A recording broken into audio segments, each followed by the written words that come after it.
Hello students, मैं आदर्श Sharma.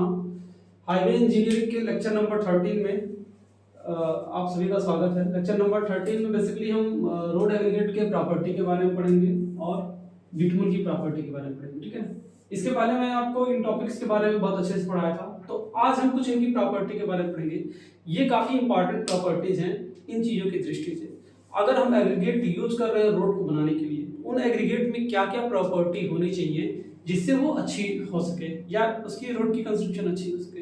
As well as same bitumen में भी है कि बिटुमन या बिटुमन की वो कौन कौन सी प्रॉपर्टी होनी चाहिए जिससे रोड में बाइंडिंग अच्छी हो सके। तो सबसे पहले बात करते हैं किसकी, हम सेब की है। तो हमेशा जब भी हम रोड एग्रीगेट यूज करें तो रोड एग्रीगेट कैसी होनी चाहिए, चपटी होनी चाहिए, और वो क्या होनी चाहिए, किसी एक एंगल पे होनी चाहिए। बिल्कुल ऐसे नहीं है कि बिल्कुल सर्कुलर होना चाहिए या बिल्कुल एक रेक्टेंगल शेप का होना चाहिए कि अगर इस तरह रहेगा तो एक दूसरे से उसकी क्या होगी, बॉन्डिंग अच्छी नहीं बन पाएगी। तो बहुत ज्यादा जरूरी ये चीज हो जाता है कि जब भी हम इस चीज को यूज करें तो कैसा होना चाहिए, ये ठोस होना चाहिए, भारी होना चाहिए, घनाकार होना चाहिए, कोड़ी होना चाहिए। ठीक है, चपटी भी हो सकती है। ठीक है ना, इस तरह की चीजें हैं अगर, तो हमारे क्या होता है, हमारे ये रोड के लिए काफी ज्यादा इंपॉर्टेंट होता है। और इसको हम क्या करते हैं, ये चीज हम शेप के लिए अलग अलग इलांगेशन मेथड आता है, हम उससे क्या करते हैं, इसको पता कर लेते हैं इलांगेशन मेथड से। दूसरा हमारा आता है कर्सिंग स्ट्रेंथ। कर्सिंग स्ट्रेंथ का मतलब संदलन सामर्थ्य। कर्सिंग स्ट्रेंथ का मतलब क्या होता है, संदलन सामर्थ्य। तो जब भी रोड पे क्या होती है, रोड पे गाड़ियां चलती हैं, तो आप देखते हैं क्या होता है, जब कंटिन्यूअस गाड़ियां चलती हैं, बहुत ज्यादा गाड़ियां चलती हैं, तो ये उस वाले बिटुमन वाले रोड से कभी कभी आप देखते होंगे काफी धूल उड़ता है। तो बेसिकली होता क्या है, जो हमारी एग्रीगेट होती है, एग्रीगेट हमारी घिस जाती है, घिसने की वजह से पाउडर या चूना बन जाता है उसका, या पाउडर बन जाता है। तो जब गाड़ी की टायरें जो होती हैं वो चलती हैं, तो क्या होता है, बेसिकली गाड़ी की टायर चलती है तो वो जो धूल होता है ना, वो धूल उड़ता है, तो वो किसकी होता है, बेसिकली वो कर्सिंग स्ट्रेंथ की कमी की वजह से होता है। तो अगर स्ट्रेंथ मतलब एग्रीगेट में कर्सिंग स्ट्रेंथ की कमी होगी तो क्या होगा, वो उसका चूरा बनने लगेगा, पाउडर फॉर्म में वो आने लगेगा। तो वो चीज नहीं आना चाहिए। कर्सिंग स्ट्रेंथ भी उसका क्या होना चाहिए, अच्छा होना चाहिए, जिसको हम बाद में भी फर्दर हम इसको पढ़ेंगे, आगे चीजें देखेंगे, तो हम आपको बहुत ज्यादा इस चीज के बारे में नहीं बता रहे थे। हार्डनेस, हार्डनेस की बात करें, कठोरता। कठोरता की क्या मतलब है, कठोरता का ये मतलब है कि अगर हम उसको नाखून से खुरचे या किसी चीज से खुरचे तो वो खुरचाए ना। जैसे कि एग्जांपल के तौर पे मैं मार्कर लिया, इस मार्कर को अगर मैं बोर्ड पे खूब तेजी से खुरचूं तो क्या रगड़ाएगा, मार्कर खराब होगा कि ये बोर्ड खराब होगा। तो सबसे पहले ये मार्कर ही खराब होगा, क्योंकि बोर्ड ज्यादा मजबूत है मार्कर की तुलना में, तो ये ज्यादा हार्ड है इसकी तुलना में। सेम इसी तरह ये हमारा मोबाइल फोन है। ठीक है, ये मोबाइल फोन है, अगर इस मोबाइल फोन पे हम मार्कर खींचे तो क्या चीज खराब होगा, मोबाइल फोन खराब हो जाएगा। क्यों, क्योंकि मोबाइल फोन हमारा कम हार्ड है, ये मार्कर ज्यादा हार्ड है। ठीक, उसी तरह सेम पेन, पेन को अगर मैं किसी पेपर पे तेजी से खींचूं तो क्या खराब होगा, वो पेपर खराब हो जाएगा, क्योंकि paper is less harder than the pen. ठीक है ना, तो हार्डनेस आपकी किससे पता चलती है, स्क्रैचेबिलिटी से पता चलती है, किसी भी चीज को खुरचने से पता चलती है। जैसे लोहे को आप दीवार पे खुरचेंगे तो दीवार आपकी क्या हो जाएगी, ये जो दीवार है आपकी, दीवार तुरंत खराब हो जाएगी, लोहा आपका वैसे ही वैसे रहेगा, क्योंकि लोहा is much harder than the wall. ठीक है, आगे हम बात करते हैं टफनेस की। टफनेस यानी क्या है, चीमड़पन। टफनेस को हम क्या बोलते हैं, चीमड़पन बोलते हैं। चीमड़पन की बात करते हैं तो ये क्या होता है, ये सडन इंपैक्ट से होता है। जब गाड़ी की टायर लगातार रोड पे, सॉरी लगातार नहीं, जब रोड पे सडन चलती है तो उससे हमको वहां पे टफनेस के बारे में पता होता है। ठीक है ना, जैसे ये है, इसको हम धीरे धीरे एक तो तोड़े, एक तो खटाक से अचानक तोड़ दें, तो जब खटाक से अचानक तोड़ेंगे तो वो कौन सी स्ट्रेंथ वहां से पता होगी, वहां से टफनेस पता होगी। जब सडन ब्रेकिंग करते हैं या फिर इंपैक्ट ब्रेकिंग करते हैं तो वहां से हमको टफनेस के बारे में पता होता है। ड्यूरेबिलिटी, ड्यूरेबिलिटी का मतलब सहनशीलता। सहनशीलता का क्या मतलब है कि जो गिट्टी प्रयोग किया गया है ना, वो एटमॉस्फेयर में आने के बाद कितना ज्यादा ड्यूरेबल रह रहा है, कितने लंबे समय तक चल रहा है, कितना ड्यूरेबल रह रहा है, तो उसको हम बोलते हैं ड्यूरेबिलिटी। आगे होता है सीमेंटेशन। सीमेंटेशन का मतलब जो रोड एग्रीगेट है उसका सीमेंट के साथ बाइंडिंग कितनी अच्छी हो रही है, उसका सीमेंट के साथ बाइंडिंग कितनी अच्छी से हो रही है, तो उसको हम क्या बोलते हैं, उसको हम सीमेंटेशन बोलते हैं। अगला हमारा आता है स्वेलिंग। स्वेलिंग का मतलब क्या होता है, उत्फूलन। उत्फूलन का मतलब क्या है कि जब मटेरियल पेवमेंट पर क्या होता है, स्थिर नहीं रहता है या उसमें नमी आ जाती है, मतलब अगर इधर उधर मटेरियल हिलता रहेगा या हमारा एग्रीगेट हिलता रहेगा तो किसी न किसी कारण से क्या होगा, उसमें मॉइस्चर आ जाएगा। मॉइस्चर आ जाता है तो उसमें क्या होता है, उत्फूलन हो जाता है या फिर स्वेलिंग कर जाता है वो, ठीक है ना। तो इन सारी चीजों को ध्यान देना चाहिए कि उसकी बंधकता अच्छी होनी चाहिए, उसमें स्वेलिंग की प्रॉपर्टी क्या होनी चाहिए, कम से कम होनी चाहिए। अगर स्वेलिंग की प्रॉपर्टी ज्यादा रहेगी तो वो बिल्कुल अच्छा नहीं है, ठीक है ना। तो ये हमारा क्या होता है, इस तरह से रोड एग्रीगेट की प्रॉपर्टी खत्म होती है, इतनी रोड एग्रीगेट की प्रॉपर्टी। नेक्स्ट प्रॉपर्टी के बारे में हम क्या पढ़ते हैं, बिटुमन। बिटुमन की सबसे पहली प्रॉपर्टी क्या होती है, एडहेशन। एडहेशन का मतलब क्या है, बिटुमन किसी दूसरे मटेरियल के साथ क्या करे, बिटुमन किसी दूसरे मटेरियल के साथ क्या करे, अच्छी बॉन्डिंग बनाए, उसको हम एडहेशन बोलते हैं। दो तरीके के फोर्स होते हैं, कोहेजन होता है, एक एडहेशन होता है। कोहेजन जो होता है वो सेम पार्टिकल्स के बीच में लगता है, जैसे पेन और पेन के बीच में जो फोर्स लगेगा वो कोहेजन होगा। मतलब पेन के पार्टिकल्स क्या है, सेम है, तो इनके बीच में कोहेजन फोर्स लग रहा है, ठीक है ना। और लकड़ी और स्टील के बीच में जो फोर्स लग रहा है वो क्या हो गया, वो आपका एडहेशन हो गया। तो एडहेशन में क्या होता है, एडहेशन में क्या होता है, दो अलग अलग चीजों के बीच में जो फोर्स लगता है तो उसको एडहेशन बोलते हैं। तो वो चीज अच्छी होनी चाहिए। वाटर रेजिस्टेंट, वाटर रेजिस्टेंट की भी प्रॉपर्टी अच्छी होनी चाहिए। जो बिटुमन है वो वाटर के साथ बिल्कुल भी क्या होना चाहिए, संपर्क में नहीं आना चाहिए। अगर वाटर और बिटुमन को आप मिक्स करने की कोशिश करें तो एक दूसरे से वो मिक्स नहीं होते हैं, तो वो प्रॉपर्टी अच्छी होनी चाहिए। इसकी भी हार्डनेस क्या होनी चाहिए, हार्डनेस ठीक ठाक होनी चाहिए, बहुत ज्यादा हार्ड नहीं होना चाहिए, ठीक है ना। हार्डनेस कैसे हम पता करते हैं, हार्डनेस हम पेनिट्रेशन टेस्ट से पता करते हैं, ठीक है ना। 25 डिग्री सेल्सियस पे हम क्या करते हैं, 100 ग्राम की एक नीडल होती है, उसमें 100 ग्राम वेट लगा होता है, उसमें हम बिटुमन पे रख के छोड़ देते हैं।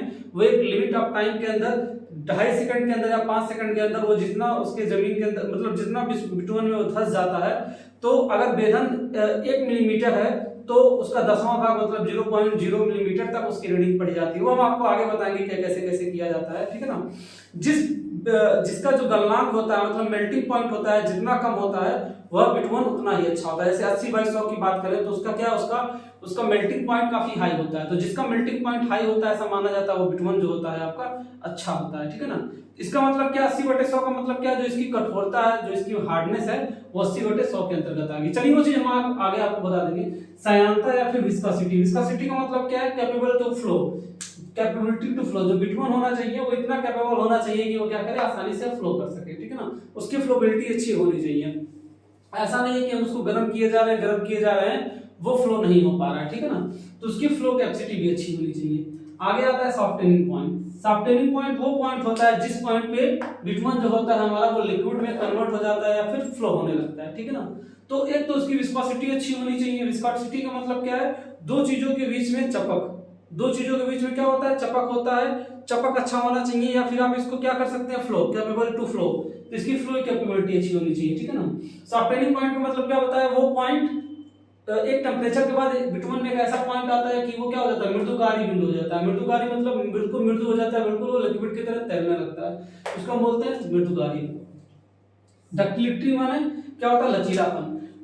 जैसे रबड़ है, लचीलापन काफी ज्यादा होता है, तो बिटुमन में लचीलापन का गुण भी होना क्या काफी ज्यादा जरूरी होता है। डक्टिलिटी के लिए हम क्या करते हैं, इसीलिए इसकी डक्टिलिटी का टेस्ट करते हैं। डक्टिलिटी के लिए हम क्या करते हैं, डक्टिलिटी टेस्ट करते हैं, ठीक है ना। तो डक्टिलिटी टेस्ट से हमको क्या पता होता है, डक्टिलिटी के बारे में पता होता है। अगर हम बात करते हैं स्पेसिफिक ग्रेविटी की, कि स्पेसिफिक ग्रेविटी क्या होता है, ठीक है ना।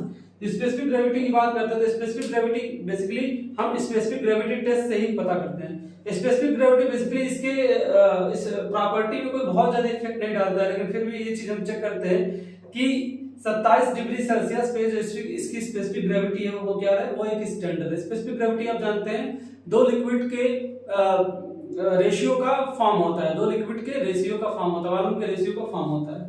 ड्यूरेबिलिटी की बात करें, सहनशीलता की बात करें, तो रोड में बिटुमन को जब हम यूज करते हैं तो बिटुमन कितने दिन तक चल रहा है, कितना ड्यूरेबल रह रहा है, तो वो ड्यूरेबिलिटी की बात हो गई।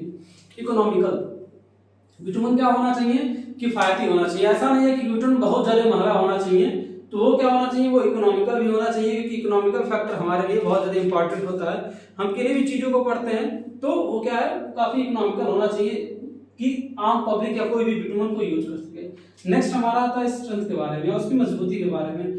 तो हालांकि पेमेंट जो होता है, पेमेंट पे जब हम इसका यूज करते हैं तभी हमको एक्चुअली रूप से पता हो पाता है कि बिटुमन कितना मजबूत है, कितना मजबूत नहीं है, कैसे कैसे क्या चीज है, ठीक है। तो इस वीडियो लेक्चर में हमने आपको ये दो चीजें बताई। ये दो चीजें क्या है, ये दो चीजें काफी ज्यादा जरूरी होती है, ठीक है ना। दो चीजें काफी ज्यादा जरूरी होती हैं। अब हम आपको कुछ और चीजों के बारे में बताने वाले हैं। हमने 3 तरीके की चीजें पढ़ी थी, तो टेस्ट भी क्या होंगे, उन्हीं 3 प्रकार के टेस्ट होंगे, ठीक है ना। हमने क्या पढ़ी थी, 3 तरह के टेस्ट के बारे 3 तरह की चीजें बारे में पढ़ी थी। क्या पढ़ा था, सबसे पहले सबग्रिड के बारे में पढ़ा था, और उसके बाद हमने पढ़ा है रोड एग्रीगेट के बारे में पढ़ा है, और तीसरा हमने क्या पढ़ा है, बाइंडर के बारे में पढ़ा है। तो इन तीनों के बारे में हमको क्या करना होगा, तीनों के बारे में हमको कुछ कुछ बेसिक टेस्ट भी पढ़ने होंगे। तो बहुत ज्यादा नहीं, आज हम कुछ 1-2 बेसिक टेस्ट को पढ़ ले रहे हैं, 1-2 बेसिक टेस्ट को पढ़ लेते हैं, या फिर किसी टेस्ट का एक पार्ट खत्म कर लेंगे और बाकी कल खत्म कर लेंगे, ठीक है।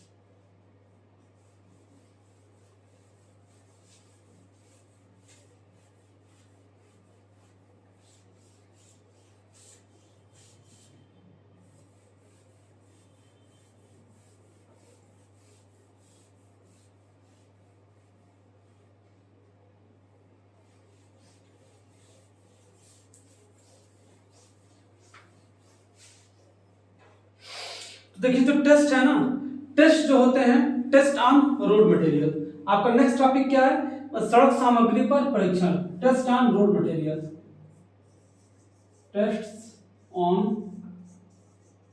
Road material. रोड मटेरियल के टेस्ट के बारे में बात करें तो हमने बेसिकली 3 तरीके के रोड मटेरियल के बारे में जाना था। सबसे पहले क्या है, सबसे पहले क्या था, सबग्रेड, सॉइल सबग्रेड। दूसरा क्या था, रोड एग्रीगेट।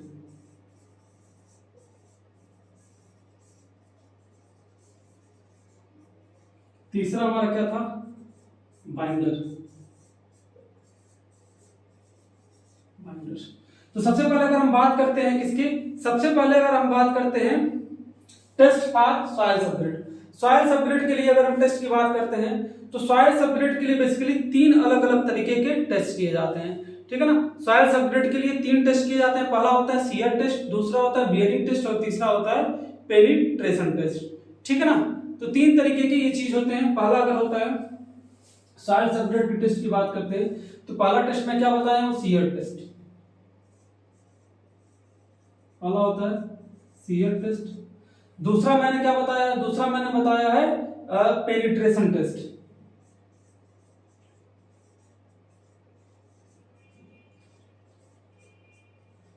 दूसरा होता है पेनिट्रेशन टेस्ट, जिसको बेधर परीक्षण कहते हैं। और तीसरे की बात करते हैं तो तीसरा हमारा क्या होता है, तीसरा हमारा होता है बियरिंग कैपेसिटी, बियरिंग कैपेसिटी या फिर बियरिंग टेस्ट, या बियरिंग कैपेसिटी ही कह लेते हैं, बियरिंग कैपेसिटी टेस्ट। इस प्रकार के 3 टेस्ट होते हैं, पहला, दूसरा, तीसरा। ये 3 तरीके के टेस्ट होते हैं, शियर टेस्ट, पेनिट्रेशन टेस्ट और बियरिंग टेस्ट। अगर शियर टेस्ट की बात करें तो इसको बोलते हैं अपरूपण परीक्षण, पेनिट्रेशन की बात करें तो इसको बोलते हैं भेदन, और बियरिंग की बात करें तो बियरिंग हमारा होता है, बियरिंग को बोलते हैं हम धारण क्षमता, ठीक है ना। धारण क्षमता परीक्षण के बारे में बात करते हैं। अब इसमें एक टेस्ट और होता है, इसमें सॉइल का हम क्या कभी कभी ज्ञात करते हैं, हम सॉइल का शियर स्ट्रेंथ भी ज्ञात करते हैं। सॉइल का क्या करते हैं, शियर स्ट्रेंथ भी ज्ञात करते हैं। सॉइल का एक और टेस्ट होता है शियर स्ट्रेंथ टेस्ट। क्या होता है, shear strength, shear strength test, या फिर यही जो है आपका शियर टेस्ट होता है। तो शियर टेस्ट भी क्या होता है, शियर टेस्ट 3 तरीके से होता है। ये शियर टेस्ट होता है 3 तरीके से होता है। पहला हमारा क्या होता है, डायरेक्ट शियर टेस्ट, एबीसी करके हम लिख देते हैं, एबीसी। पहला क्या होता है, direct shear test, direct shear test. अगर हम दूसरे टेस्ट की बात करते हैं तो दूसरा टेस्ट हमारा होता है ट्राई एक्सियल कॉम्प्रेशन टेस्ट होता है, triaxial compression test, triaxial compression test. अगर तीसरे टेस्ट की बात करते हैं तो तीसरा होता है unconfined compression test, unconfined compression test, ये इतने टेस्ट होते हैं, ठीक है ना। ये इसी का क्या है, इसी का 3 भाग है, इसी का 3 तरह का भाग है, पेनिट्रेशन और ये टेस्ट होता है। तो इतने टाइप्स के क्या होते हैं, इतने टाइप्स के टेस्ट होते हैं। लेकिन अगर हम सिलेबस की बात करें तो सिलेबस के अनुसार सिर्फ और सिर्फ आपको, अच्छा एक चीज और है, बियरिंग कैपेसिटी फाइंड करने के लिए एक टेस्ट होता है प्लेट लोड टेस्ट। इसके लिए क्या होता है, plate load test. Bearing capacity हम फाइंड करने के लिए कौन सा टेस्ट करते हैं, प्लेट लोड टेस्ट को हम करते हैं, ठीक है ना, प्लेट लोड टेस्ट को करते हैं। और पेनिट्रेशन को फाइंड करने के लिए हम क्या करते हैं, सीबीआर। पेनिट्रेशन को फाइंड करने के लिए क्या फाइंड करते हैं, सीबीआर टेस्ट। तो इतनी तरीके के टेस्ट होते हैं। लेकिन जो आपका सिलेबस है, आपके सिलेबस के अनुसार हमको क्या पढ़ना है, सिर्फ और सिर्फ पेनिट्रेशन टेस्ट पढ़ना है, और पेनिट्रेशन में कौन सा पढ़ना है, सीबीआर टेस्ट पढ़ना है। बाकी इन किसी भी टेस्ट के बारे में हमको नहीं पढ़ना है। क्लियर, इन किसी भी टेस्ट के बारे में नहीं पढ़ना, हमको जो टेस्ट के बारे में पढ़ना है सिर्फ और सिर्फ हम उन्हीं टेस्ट के बारे में पढ़ेंगे, बाकी किसी भी टेस्ट के बारे में हम नहीं पढ़ेंगे। अगर हम बात करते हैं रोड एग्रीगेट के टेस्ट की, रोड एग्रीगेट के टेस्ट की बात करते हैं तो इसमें बहुत सारे तरीके के टेस्ट होते हैं, 1 बाय 1 आप देखते रहिए। सबसे पहले जो इसमें टेस्ट होता है वो क्या होता है, क्रशिंग स्ट्रेंथ टेस्ट। क्या होता है, crushing strength test, crushing strength test. इसमें अगर हम दूसरे टेस्ट की बात करते हैं तो दूसरा क्या होता है, एब्रेशन टेस्ट, एब्रेशन टेस्ट। अगर हम तीसरे टेस्ट की बात करते हैं तो तीसरा क्या होता है, टफनेस या फिर इंपैक्ट टेस्ट, टफनेस और इंपैक्ट टेस्ट। चौथे टेस्ट की बात करते हैं तो चौथा हमारा क्या होता है, साउंडनेस टेस्ट। चौथा क्या होता है, साउंडनेस टेस्ट। पांचवें टेस्ट की बात करते हैं तो क्या होता है, वाटर ऑब्जर्वेशन टेस्ट होता है।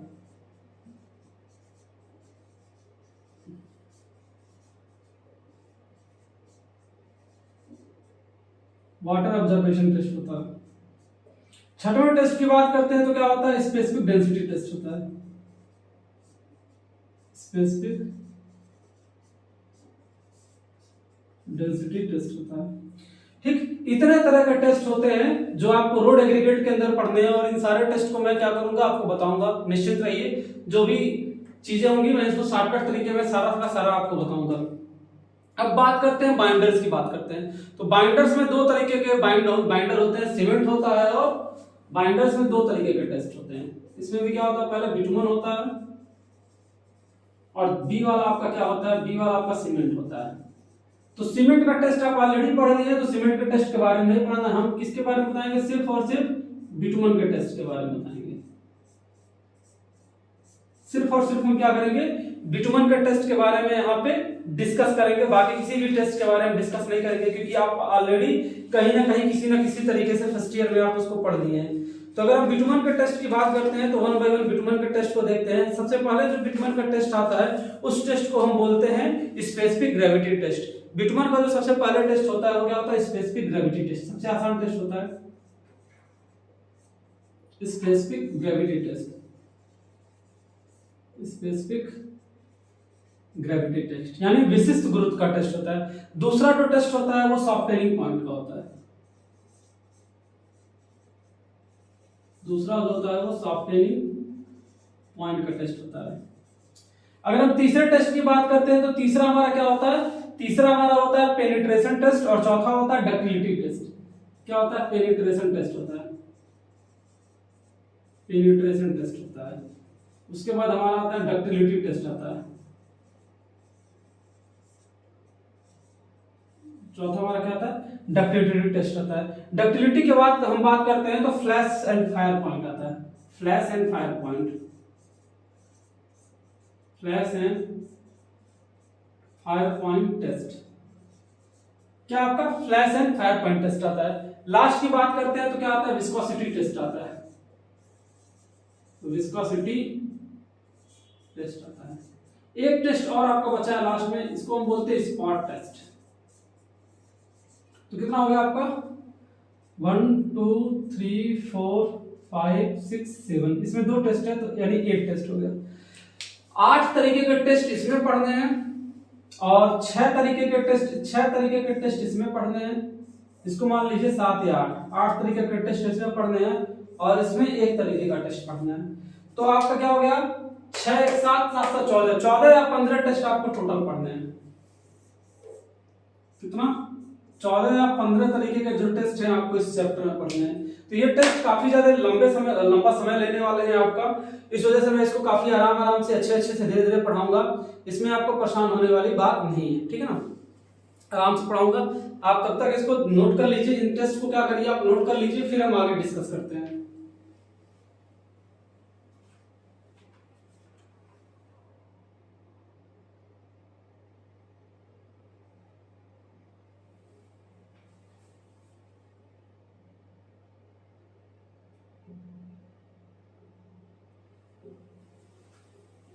ठीक है, लास्ट में स्पॉट टेस्ट है, ये लास्ट में मैंने स्पॉट टेस्ट लिखा है, इसको ध्यान दीजिएगा, ठीक है ना।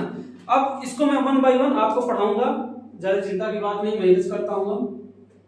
और आज के लिए मैक्सिमम मैं एक आपको पढ़ा दूंगा, एक आपको आज कोई भी पढ़ा दूंगा। आज मैं आपको सीबीआर बता दूंगा, आज मैं आपको सीबीआर बता दूंगा, उसके बाद जो टेस्ट होगा वो मैं आपको फिर कल के वीडियो लेक्चर में बताऊंगा या नेक्स्ट वीडियो लेक्चर में बताऊंगा।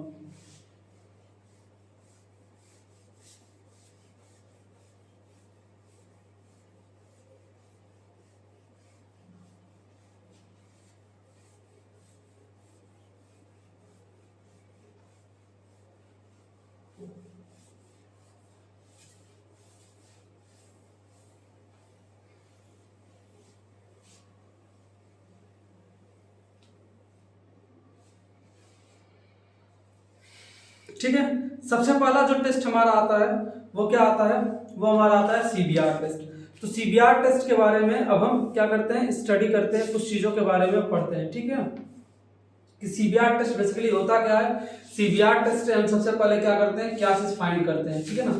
तो सीबीआर टेस्ट की हम स्टडी करते हैं। देखिए सीबीआर टेस्ट का पूरा नाम क्या होता है, कैलिफोर्निया बियरिंग रेशियो टेस्ट, ठीक है ना। सीबीआर टेस्ट जो हमारा होता है, CBR test,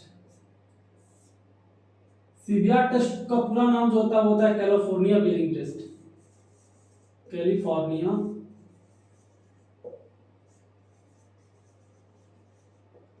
bearing ratio test. ठीक है, इसका पूरा नाम क्या होता है, सीबीआर टेस्ट, इसको बोलते हैं CBR test, California bearing ratio test होता है। तो देखिए California bearing ratio test basically क्या बताया जाता है, देखिए यह एक कैसा परीक्षण होता है, यह एक पेनिट्रेशन टेस्ट होता है। मैं पॉइंट वाइज लिखते जा रहा हूं, यह कैसा टेस्ट होता है, पेनिट्रेशन टेस्ट होता है।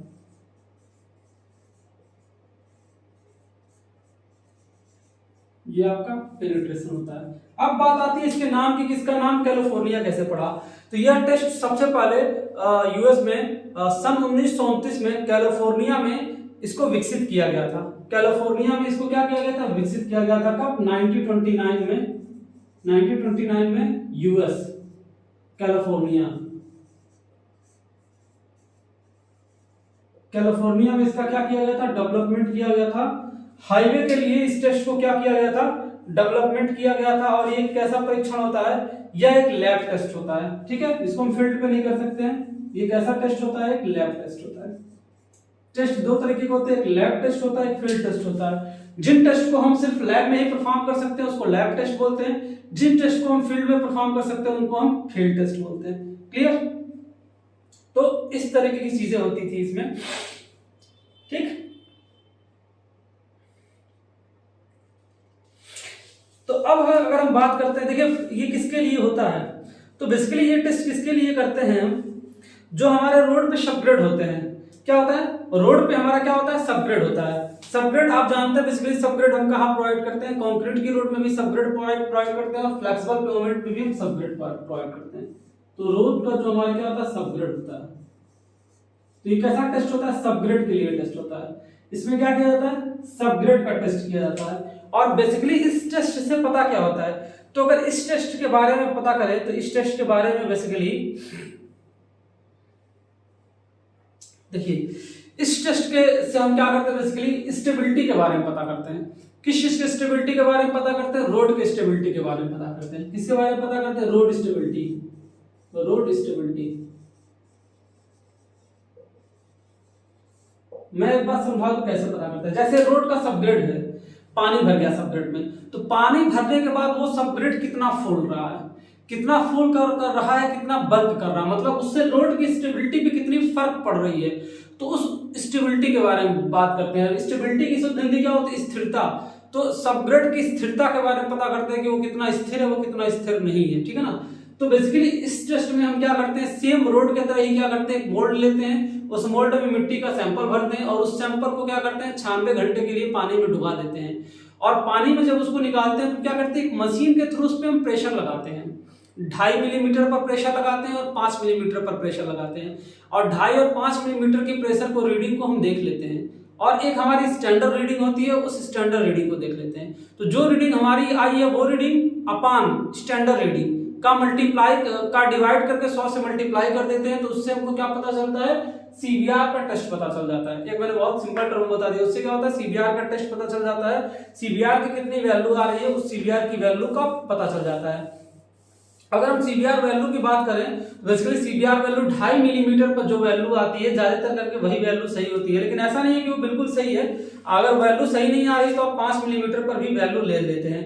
तो अब हम कुछ चीजों को बता दें। इसमें सबसे पहले क्या होता है, 150 मिलीमीटर व्यास का एक मोल्ड होता है, एक आपका मोल्ड होता है 150 मिलीमीटर व्यास का। ये आपका क्या हो गया, एक मोल्ड हो गया। इसका डायमीटर कितना है, 150 मिलीमीटर। 150 मिलीमीटर इसका डाया है। और इसके हाइट की बात करते हैं, डाया कितना है, डाया 150 मिलीमीटर है। और इसके अगर हाइट की बात करते हैं तो इसका हाइट कितना होता है, हाइट की बात करते हैं तो लगभग हाइट आपका होता है 128 मिलीमीटर के करीब इसका हाइट होता है। 128 मिलीमीटर के करीब क्या होता है, इसका हाइट होता है। 150 मिलीमीटर डाया होता है, मतलब कितना कितना होता है, 15 सेंटीमीटर। 15 सेंटीमीटर डाया होता है। और इस डाया में एक 5 सेंटीमीटर का और डाया होता है। इसमें क्या इसको मैं इसको कैपिटल डी बोल देता हूँ। बड़े वाले को मैं कैपिटल डी बोल देता हूँ, इसको स्मॉल डी बोल देता हूँ। ये कैपिटल डी और स्मॉल डी जो होता है वो कितना होता है, 50 मिलीमीटर या फिर 5 सेंटीमीटर या फिर 5 सेंटीमीटर का एक छोटा डाया होता है, जिसपे हम क्या करते हैं, जिसपे हम प्लंजर से वेट लगाते हैं। ये हमारा क्या हो गया, प्लंजर हो गया। ये हमारा प्लंजर हो गया। जो प्लंजर हो गया, इस पे क्या करता है, प्लंजर इस पे वेट लगाता है, ठीक है। ये वाला कौन सा डी हो गया, ये आपका बड़ा वाला डी हो गया। ये आपकी क्या वैल्यू हो गई, ये आपकी एच की वैल्यू हो गई, ठीक है ना।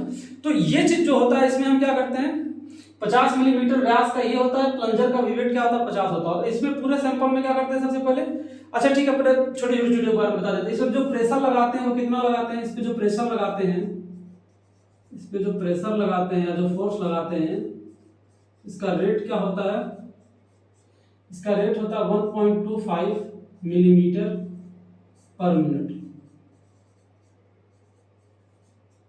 ठीक है। 1.2 मिलीमीटर पर मिनट की दर से हम क्या लगाते हैं, प्रेशर लगाते हैं। और इसकी जो रीडिंग होती है, इसकी जो रीडिंग होती है 2.5 मिलीमीटर पर और 5.0 मिलीमीटर पर क्या करते हैं, हम नोट करते हैं, ठीक है।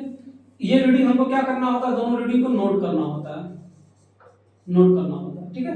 इन रीडिंग को हम क्या करते हैं, नोट मतलब जब इस पे हम प्लंजर पे वेट लगाएंगे और ये 2.5 मिलीमीटर अंदर धसेगा, यहाँ पे क्या लगा रहता है, गेज लगा रहता है, गेज मीटर लगा रहता है, जिससे हमको पता हो जाता है कितना धस रहा है। तो जब ये 2.5 मिलीमीटर धसता है तो उसको हम रीडिंग नोट कर लेते हैं। फिर ये कंटिन्यूअस चलता ही रहता है। जब फिर 5 मिलीमीटर पे धसेगा तो हम 5 मिलीमीटर पे भी पता कर लेते हैं, ठीक है ना। तो ये दो तरीके से पता हो जाती है। एक कॉम्प्रेशन मशीन होती है, ठीक है ना। एक क्या होती है, कॉम्प्रेशन मशीन होती है, जिसको क्या करती है, कॉम्प्रेस करने का काम करती है। ये क्या होती है, कॉम्प्रेशन मशीन होती है।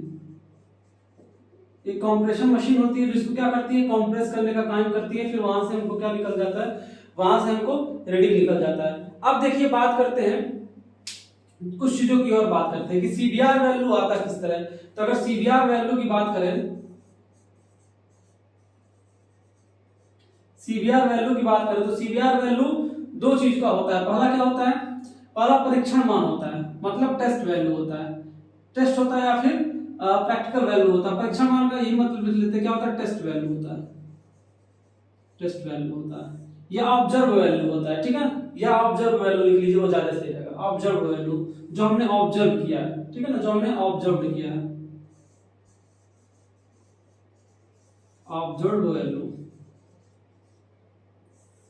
डिवाइडेड बाय क्या होता है, डिवाइडेड बाय क्या होता है हमारा, स्टैंडर्ड वैल्यू होता है, स्टैंडर्ड वैल्यू या स्टैंडर्ड वैल्यू होता है।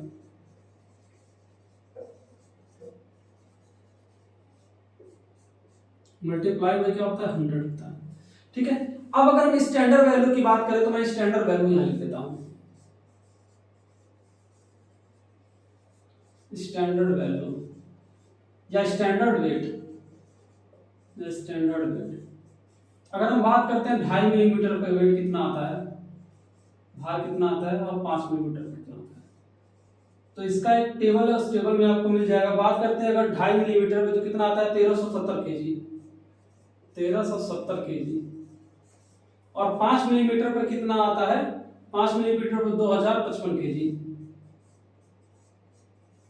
ये हमारा क्या हो गया, ये हमारा ये वाला है स्टैंडर्ड वैल्यू। अब समझिए स्टैंडर्ड वैल्यू इतना आएगा, और जो हमने ऑब्जर्व वैल्यू लिया, समझ लीजिए ऑब्जर्व वैल्यू, ऑब्जर्व वेट या फिर ऑब्जर्व वैल्यू। ऑब्जर्व वैल्यू की बात करें तो समझिए ऑब्जर्व वैल्यू हमारा 2.5 मिलीमीटर पे आया 1600 केजी। कितना आया, 1600 केजी आया। और 5 मिलीमीटर पे कितना आया, 2100 केजी आया, ठीक है, 2100 केजी आया, ठीक, इतना है, इतना है। तो आप देख रहे हैं 2.5 मिलीमीटर की जो वैल्यू आ रही है वो 1600 केजी आ रही है, और 5 मिलीमीटर पे वैल्यू कितनी आ रही है, 2100 आ रही है। तो हम इसमें क्या करेंगे, हम इसमें क्या करेंगे, कोशिश ये करेंगे कि जो 2.5 मिलीमीटर होती है, 2.5 मिलीमीटर वाली वैल्यू को ही सबसे पहले लें, ठीक है ना, 2.5 वैल्यू पर ही लेते हैं। लेकिन अगर इस तरीके की चीजें नहीं होता, बार बार अगर टेस्ट कर रहे हैं 5 मिलीमीटर पे ज्यादा वैल्यू आ रही है तो हम 5 मिलीमीटर वाले को ही अडॉप्ट करते हैं। नहीं तो हम कोशिश करते हैं कि 2.5 मिलीमीटर पर ही वैल्यू ले, क्योंकि अगर 5 मिलीमीटर पे आप सड़क को धंसाएंगे तो क्या होगा, उससे मतलब सड़क इनस्टेबल हो सकता है। इसलिए हम कोशिश करते हैं 2.5 मिलीमीटर पे सड़क जितनी धंस जा रही है या सैंपल जितना धंस जा रहा है उतना वो होता है। तो अब मैं ये चीज बता दी। अब क्या करते हैं, देखिए सबसे पहले क्या करते हैं, इसमें हम मिट्टी का सैंपल लेते हैं, मिट्टी का सैंपल लेते हैं या सबग्रेड का सैंपल लेते हैं, और इसको क्या करते हैं 96 घंटे के लिए, कितने देर के लिए, 96 आवर्स के लिए पानी में डुबो देते हैं। 96 आवर्स के लिए, 96 आवर्स के लिए फिल्टर पानी में डुबो देते हैं। और यहाँ क्या करते हैं, यहाँ फिल्टर पेपर लगाते हैं, यहाँ ऊपर वाले सरफेस पे हम क्या करते हैं, फिल्टर पेपर का प्रयोग करते हैं।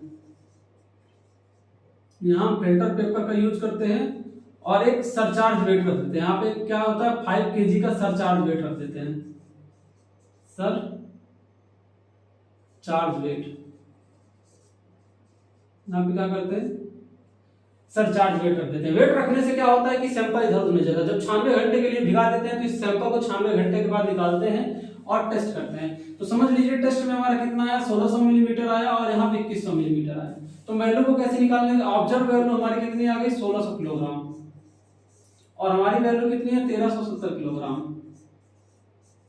इसमें हम क्या करेंगे, जैसे 100 का मल्टीप्लाई करेंगे तो जो भी वैल्यू हमको मिलता है, जो भी वैल्यू मिलता है 1 पॉइंट कुछ भी मिलता है, तो ये वैल्यू क्या हो जाएगी, यही वैल्यू हमारी सीबीआर जाएगी। यही वैल्यू हमारी क्या हो जाती है, यही वैल्यू हमारी सीबीआर की वैल्यू हो जाती है, ठीक है। इसी वैल्यू को हम क्या बोलते हैं, सीबीआर वैल्यू बोलते हैं। तो ठीक है स्टूडेंट्स, आज के वीडियो लेक्चर में बस इतना ही। आज हम सीबीआर टेस्ट ही बताएं। नेक्स्ट वाला जो हमारा वीडियो लेक्चर होगा हम उसमें क्या करेंगे, जो बाकी टेस्ट होते हैं हम उसको उसमें कवर करने की कोशिश करेंगे। तब तक के लिए थैंक यू।